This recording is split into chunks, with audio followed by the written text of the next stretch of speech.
Thanks for coming with me on such short notice.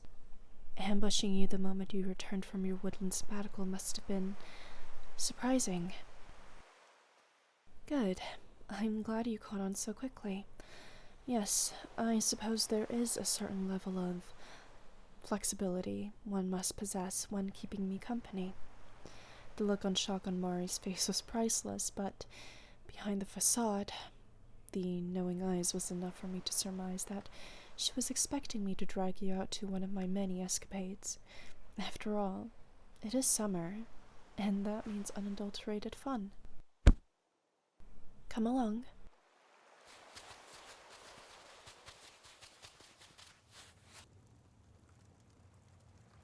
So, tell me, what have you got planned for the rest of summer? I see. Well, that won't be the case for long. When word of your plans for perpetual purgatory over summer vacation reached Florence's ears, she immediately put her plans into motion. So, don't be surprised if she, like me, ambushes you sometime soon. Yes. Florence has a tendency to come off strongly when getting what she wants. I'm the last person who can comment on this, considering the circumstances surrounding us getting here, but nevertheless, that doesn't mean I don't need to warn you of her looming machinations. Yes, that is true. Those who live in glass houses shouldn't throw stones, but who better to know the others who reside in the aforementioned glass houses than the ones who live in them? You're probably wondering why I asked you here. Yes, well, partly because of that reason, because I wanted to spend a little more time with you, and partly to get to know you a little better. Out of all the lovely people you've interacted with recently, I feel as if I'm getting the short end of the stick in regards to knowing you. Mari has known you ever since she took an interest in you and went about it in a backward sense. Florence has every and all types of resources at her disposal to get what she wants. And if my sources are reliable, I hear you've caught the attention of our fickle student council president.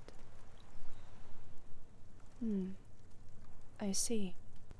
I'm sure Mari has already given you a word of warning on that woman, so I'll spare you the semantics.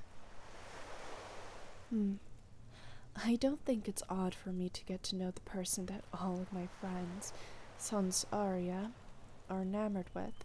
No, is it? Besides, I can't very well join in on the fun if I'm left in the dust. Drink? No, it's just soda. Don't worry. Both Florence and especially Mari made me promise not to do anything to you that may or may not impair your judgment. They know my habits and antics all too well, but to be honest, life is short. Why not have a bit of fun before we inevitably are returned back to the earth? So, cute thing, tell me about yourself. What possessed you to have traversed into the jaws of Lake Valerie Academy? Yes, well, sometimes the circumstances surrounding our situations don't match up to our desires. It's just a fact of life. There's no reason to drone on about how unfair it is. I am of the firm belief that unless you have the strength and mental fortitude to change your circumstances, you may as well be nihilistic about it. Why waste time and energy complaining and feeling sorry when you can be logical and hold the notion that it doesn't actually matter in the end? Everything you say, do, and react to will all mean nothing once it's all over. Yes, many people have commented on it. I suppose you can look at it from that standpoint, but I'm under the impression that it's sort of liberating when taken in from a different perspective.